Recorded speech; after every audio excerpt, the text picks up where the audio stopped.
जी बिल्कुल। देखिए, सबसे बड़ी बात पे जो राजपूत समाज का है वो बीजेपी का कोर वोट बैंक माना जाता है, बीजेपी के पक्ष में हमेशा खड़ा नजर आता है। अब राजस्थान में बहुमत के साथ बीजेपी की सरकार बन रही है, तो इन लोगों की आशाएं नई सरकार से काफी बढ़ जाती है कि कम से कम उनसे जुड़े मामले पर वह गंभीरता और सक्रियता दिखाएगी।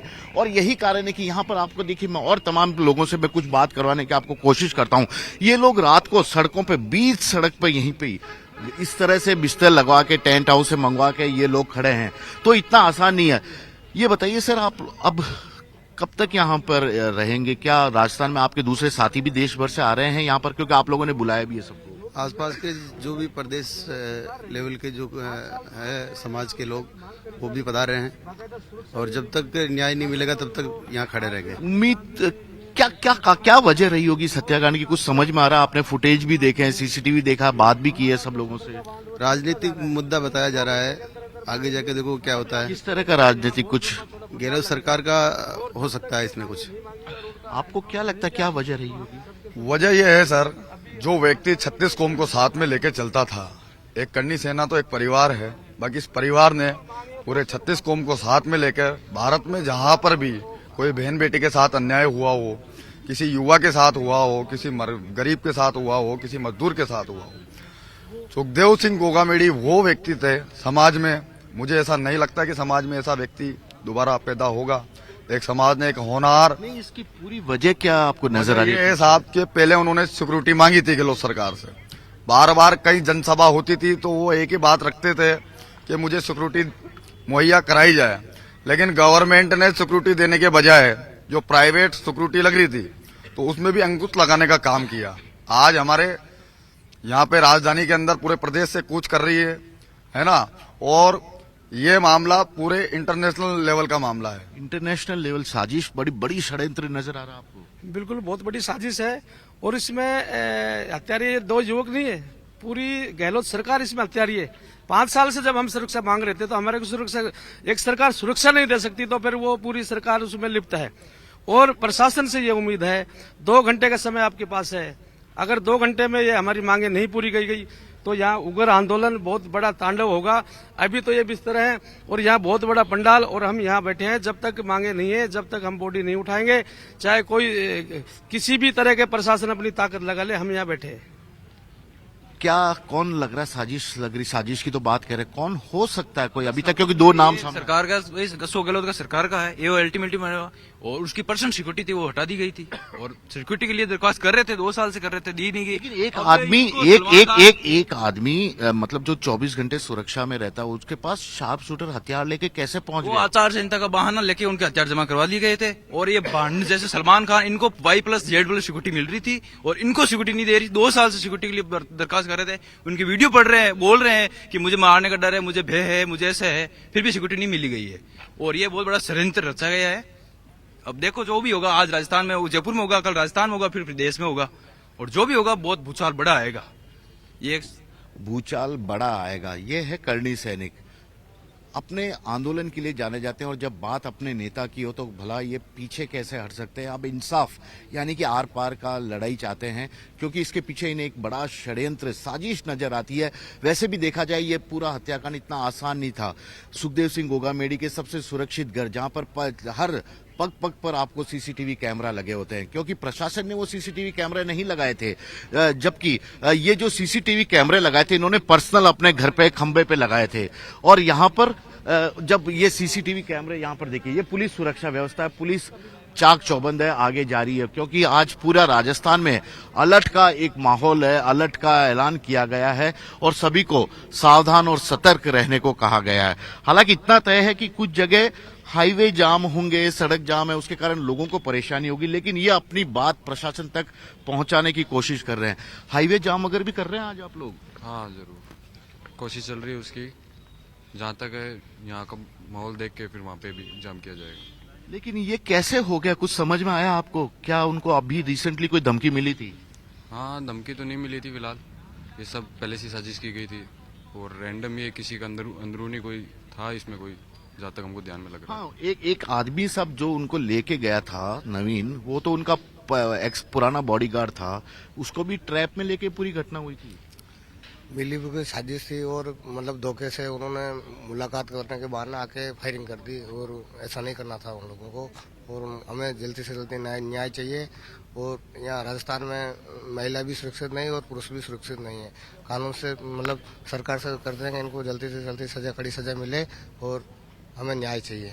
ये देखिए युवा वर्ग भी, युवा साथी, आप कर्णी सैनिक हैं, युवा हैं, कब तक ये चलेगा आंदोलन? ये जब तक चलेगा जब तक न्याय नहीं मिल जाता। हमारी सरकार से एक ही गुजारिश है कि ऐसे अपराधियों का एनकाउंटर होना चाहिए, उनके घर पे बुलडोजर चलना चाहिए, यदि वो पकड़े जाते तो फास्ट ट्रैक कोर्ट में उनका मुकदमा चलना चाहिए, क्योंकि ये कोई साधारण घटना नहीं है, ये एक सुनियोजित टारगेट किलिंग है।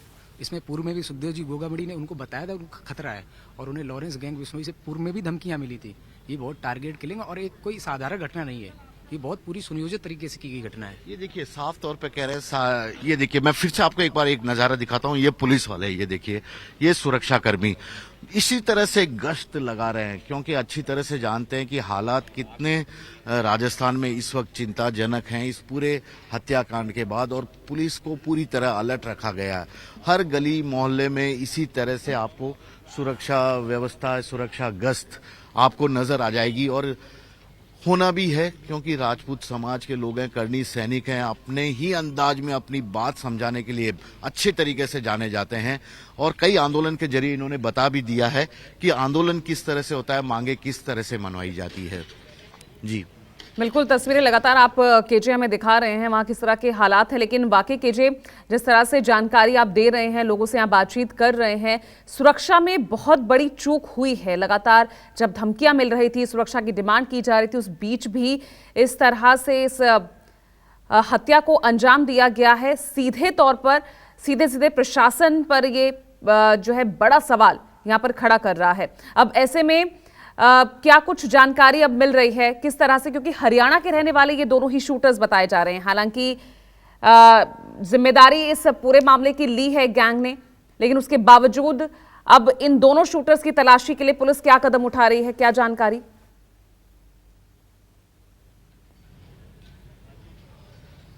जी देखिए, आपके इस सवाल के दो पार्ट में जवाब देता हूं। पहले आपने सुरक्षा व्यवस्था की बात की, जैसा मैं बार बार बता रहा हूं, जब मैं भी उनके अगर इंटरव्यू लेने जाता था 4 से 5 उनके पर्सनल गनमैन सिक्योरिटी वाले होते थे, वो चेक करते थे। उसके बाद एक सोफे पे ले जाकर हमें बैठाया जाता था और उसके बाद ही 10 मिनट बाद सुखदेव सिंह गोगामेडी हमें बातचीत करने के लिए बुलाते थे। यानी कि सीसीटीवी कैमरे से भी निगाह रखी जाती थी कि हम बैठे बैठे क्या कर रहे हैं। उनके घर के अंदर जाने से पहले गली में जो सरकारी बिजली के खंभे होते हैं वहां पर सीसीटीवी कैमरे उन्होंने लगाए थे ताकि गली में जो लोग आ रहे हैं, जो लोग जा रहे हैं, उनकी सब चीजों पर निगाह अच्छी तरह से बनी रहे।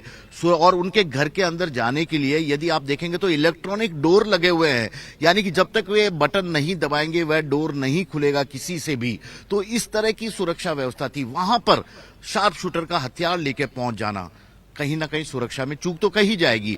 अब आपका जो दूसरा सवाल था कि जो राजस्थान पुलिस या जिस तरह से आप सुराग मिला उसके बाद क्या, ऐसा कहा जा रहा है कि हरियाणा के 2 शार्प शूटर का इसमें उपयोग किया था क्योंकि जो नवीन जिसकी मौत सुखदेव सिंह गोगामेडी के साथ गोली लगने से हुई है, ऐसा कहा जा रहा है कि वो सुखदेव सिंह गोगामेडी का पुराना गनमैन था, यानी कि करीब 1.5 साल पहले तक उनके साथ था।